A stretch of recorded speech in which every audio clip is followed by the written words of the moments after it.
Welcome to Pennsylvania in Focus. I'm Eliana Kernodle. Pittsburgh, like many cities around the country, has struggled to staff their police forces, and recently they instituted a new policy to reroute certain early morning calls in an attempt to save manpower. Joining me today to tell us more is Kristen Smith, Pennsylvania editor for the Center Square. Kristen, tell us more about Pittsburgh's new policy. Sure. So a couple of weeks ago now, back in February, Pittsburgh Bureau of Police announced that they were going to be making a change between the hours of 3 a.m. and 7 a.m. in the city.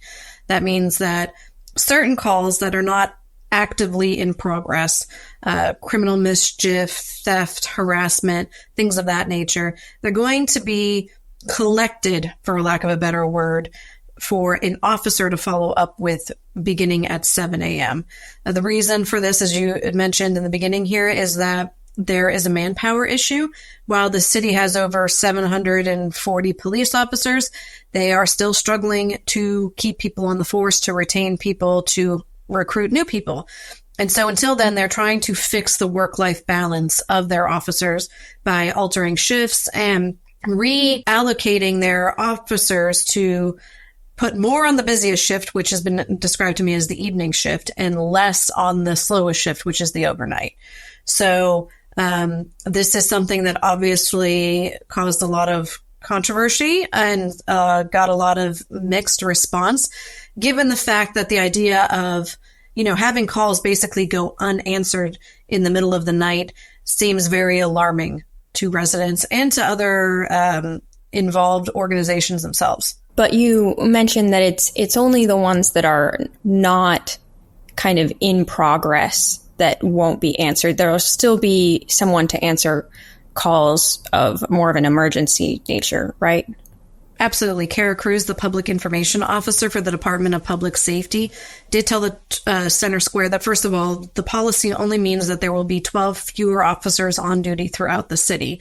And the idea here is that the officers that they do have on duty will be able to focus on the important calls that require an immediate response. And those calls will be responded to 24 hours a day, just as they are now. Some of those are for things like robberies, crashes with injuries, domestic violence, suicide threats, panic alarms, shots fired, any sort of crime that is reasonably determined to be actively in progress. Those are the things that this forwarding policy will not deal with. The Bureau of Police says that out of all of the active incident calls that they receive, only 8% of those occur between the 3 a.m. and 7 a.m. hour. So this, in their opinion, is the best way to reallocate the resources that it already has and to make sure that the most priority calls are being followed up with immediately, while those that can wait will wait. It's also an interesting decision, given that the city has said in the last year that it really wants to increase police presence downtown. So this seems to be maybe an unexpected way to improve law enforcement coverage than just the traditional idea of increasing officers on duty. So this is, like you said, kind of an interesting way of trying to improve this. Are there other efforts that they're making, either to expand their presence or to improve recruiting? Yes. So the Cruz, the Department of Public Safety's public information officer, did explain that part of the mayor's plan that he announced last year to triple police presence in the downtown region also came with a promise to open a public safety center. Now, they did indeed open that public safety center back on February 21st, and it is staffed 24/7 with both officers and social workers. So that's one thing that they did to help increase coverage, even if this new policy of 3 a.m. to 7 a.m. is also happening in conjunction.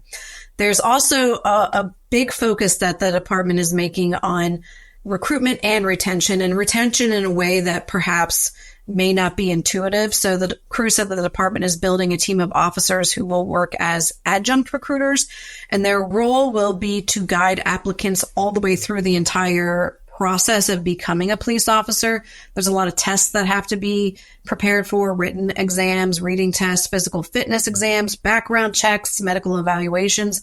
A lot of steps to just getting into the academy. And so that's where the Bureau loses a lot of potential officers, as they can't even get there. And then getting through the academy.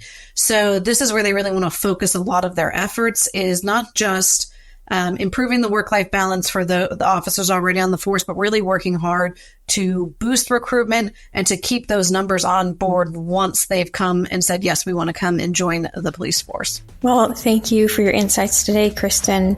Listeners can keep up with this story and more at thecentersquare.com. Like to stay informed on the go? Audible has an ever-growing selection of audiobooks at your fingertips. Whether it's that classic you've been meaning to get to or the new release you've been waiting for, follow the link in our show description to get 30 days of Audible free.